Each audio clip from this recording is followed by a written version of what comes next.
कार्तिक कथा 30वां अध्याय। भगवान श्री कृष्ण चंद्र जी महाराज ने कहा, हे प्रिय, नारद जी के वचन सुनकर महाराजा पृथु बड़े विस्मित हुए।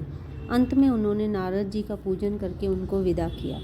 इसी कारण माघ, कार्तिक और एकादशी, यह 3 व्रत मुझे अत्यधिक प्रिय हैं। वनस्पतियों में तुलसी, महीनों में कार्तिक, तिथियों में एकादशी और क्षेत्रों में श्री द्वारका जी मुझे बहुत प्रिय हैं। जो प्राणी जितेंद्रिय होकर इनका सेवन करता है, वह यज्ञ करने वाले प्राणियों से भी मुझे अधिक प्रिय होता है। जो प्राणी विधि विधान से इनकी सेवा करते हैं, उनके अनुग्रह से सभी पाप दूर हो जाते हैं। भगवान श्री कृष्णचंद्र जी महाराज के वचन सुनकर सत्यभामा ने कहा, हे नाथ, आपने यह बात बड़ी आश्चर्यजनक कही है कि दूसरे के लिए पुण्य के फल से कलह की मुक्ति हो गई। यह प्रभावशाली कार्तिक मास आपको अत्यधिक प्रिय है कि जिसे पति द्रोह का पाप केवल स्नान के पुण्य से ही नष्ट हो गया। दूसरे प्राणी द्वारा किया हुआ पुण्य उनके देने से कैसे मिल जाता है, यह आप मुझे बताइए। इस पर भगवान श्री कृष्ण चंद्र जी महाराज ने कहा, बिना दिया हुआ पुण्य और पाप किस कर्म द्वारा मिलता है, सो सुनो। सतयुग में देश, ग्राम तथा कुलों का दिया पुण्य या पाप मिलता था, किंतु कलयुग में केवल कर्ता को ही पाप और पुण्य का फल भोगना पड़ता है।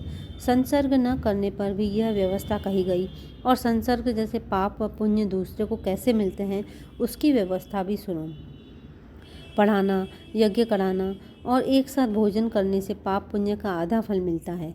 एक आसन पर बैठने तथा एक सवारी चढ़ने से, श्वास के आने जाने से पुण्य व पाप का चौथा भाग प्राणी को मिलता है। स्पर्श करने, भोजन करने और दूसरे की स्तुति करने से पुण्य और पाप का 6वां भाग मिलता है। दर्शन करने, सुनने तथा ध्यान करने से मनुष्य को पुण्य और पाप का 10वां अंश मिलता है। दूसरे की निंदा, चुगली और धिक्कार करने से उसका 100वां भाग मिलता है।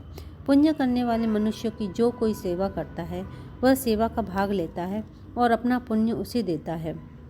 स्त्री, नौकर और शिष्य के अतिरिक्त जो मनुष्य दूसरे से सेवा करवाकर उसको पैसा नहीं देता, तो वह सेवक उसके पुण्य का भागी होता है।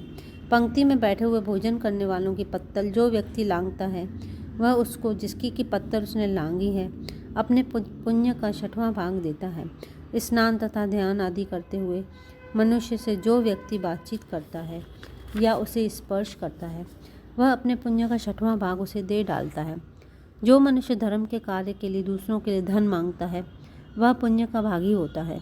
ठीक उसी प्रकार जिस प्रकार दान करने वाला पुण्य का भागी होता है, सो मनुष्य धर्म का उपदेश करता है, पश्चात से श्रोता से याचना करता है, वह अपने पुण्य का 6वां भाग उसे देता है। जो मनुष्य दूसरों का धन चुराकर उससे धर्म करता है, वह चोरी के पाप का फल भोगता है और शीघ्र ही निर्धन हो जाता है। और जितना धन चुराता है, वह पुण्य का भागी होता है। बिना ऋण के उतरे जो मनुष्य मर जाते हैं, उनको ऋण देने वाले सज्जन पुण्य के भागी होते हैं। शिक्षा देने वाला, सलाह देने वाला, सामग्री को जुटाने वाला तथा प्रेरणा देने वाला, यह सब पाप और पुण्य के 6ठे भाग को प्राप्त करते हैं। राजा प्रजा के पाप पुण्य के 6ठ अंश का भागी होता है। गुरु शिष्यों का, पति पत्नी का, पिता पुत्र का, स्त्री पति के किए हुए पुण्य का 6ठा भाग पाती है। पति को प्रसन्न रखने वाली आज्ञाकारिणी स्त्री पति के किए हुए पुण्य का आधा हिस्सा लेती है। जो पुण्य आत्मा पराये लोगों को दान करता है, वह उनके पुण्य का 6ठा भाग प्राप्त करता है। जीविका देने वाला मनुष्य जीविका ग्रहण करने वाले मनुष्य के पुण्य के 6वें भाग को प्राप्त करता है। इस प्रकार दूसरों के किए हुए पुण्य अथवा पाप बिना देने के भी दूसरे को मिल सकते हैं, किंतु यह नियम जो कि मैंने बतलाए हैं, कलयुग में लागू नहीं होते। कलयुग में तो एकमात्र कर्ता को ही अपने पाप व पुण्य भोगने पड़ते हैं। इस संबंध में एक बड़ा पुराना इतिहास जो कि पवित्र ही है और बुद्धि का देने वाला भी कहता हूँ, ध्यानपूर्वक सुनो। बोलो श्री कृष्णचंद्र महाराज की जय। बाबा आत्मदास महाराज की जय।